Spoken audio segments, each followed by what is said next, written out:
자, 그럼 이제 등고선 가공 경로를 보겠는데요. 자, 이 경로에 대해서 세세한 조건을 한번 살펴보도록 하겠습니다. 자, 등고선 가공 조건 들어가 보면 일단은 여기에 있는 값들은 뭐 이송루트라든지 거의 다 설명드렸던 내용이고요. 자, 가공 공차 부분도 여유값보다 작으면 되겠습니다. 그 다음 최대 Z 절삭 간격이라고 되어 있는데 이거는 정면에서 봤을 때 간격이 되겠죠. 그래서 정면에서 이렇게 보면 얘가 이제 그려지는 여기에서 여기까지 그려지는 간격, 이게 이제 해당이 되겠습니다. 이 간격, 수직 간격이죠. 수직 절입량.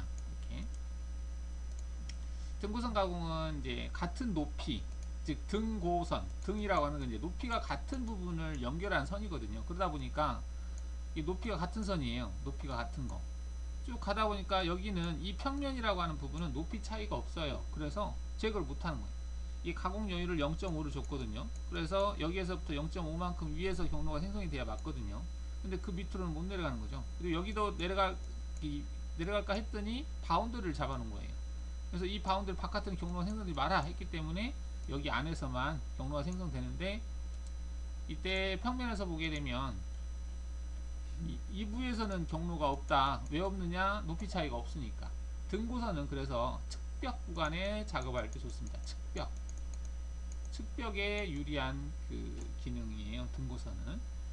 그러다 보니까 단점은 뭐냐? 완만한 부분에서는 경로가 생성되지 않는다. 즉 간격이 넓다라는 얘기예요. 이렇게 간격이.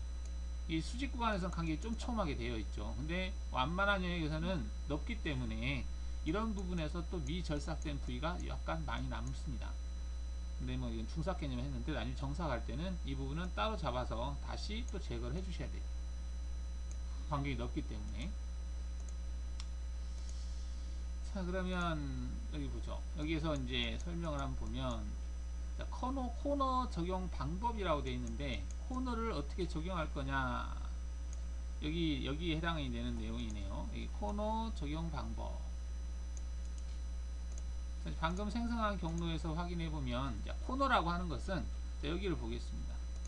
이 부분이 지금 코너에 해당이 되거든요. 이 코너인데 이게 각지계에 나와 있죠. 나와 있는데 이제 경로가 각지계의 어떤 경로가 생성된다는 얘기는 기계한테는 부하가 좀 많이 걸릴 수가 있습니다. 그래서 이런 각지계에 있는 부위를 어느 정도 R로 처리하겠다 이렇게 보시면 되겠어요.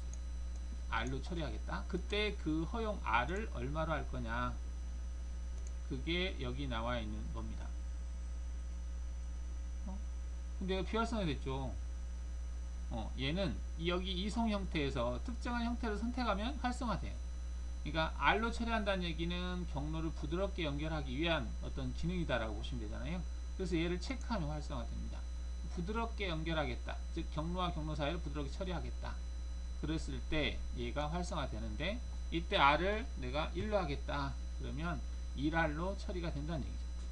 근데 얘를 체크하니까 얘도 켜지고 얘도 켜지네요. 루프 길이라고 하는 것은 경로와 경로 사이를 연결할 때, 루프라고 하면 부드러운 선으로 계단 모양으로 딱딱 끊어서 연결하는 게 아니라 부드럽게 이렇게 연결하겠다, 그런 걸 얘기하는 거고요.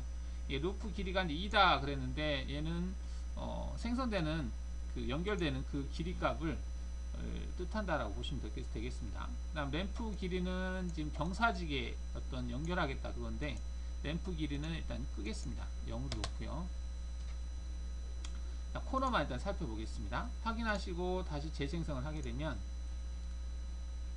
이 코너 부위를 보시면은 R이 형성이 됐거든요. 이렇게 그 R 값이 아까 뭐 1이나 뭐냐에 따라서 1이다 그러면 1로 1R이 만들어진다는 얘기죠. 평면 보기를 했을 때 보시면은 지금 이 부분이 해당이 되거든요.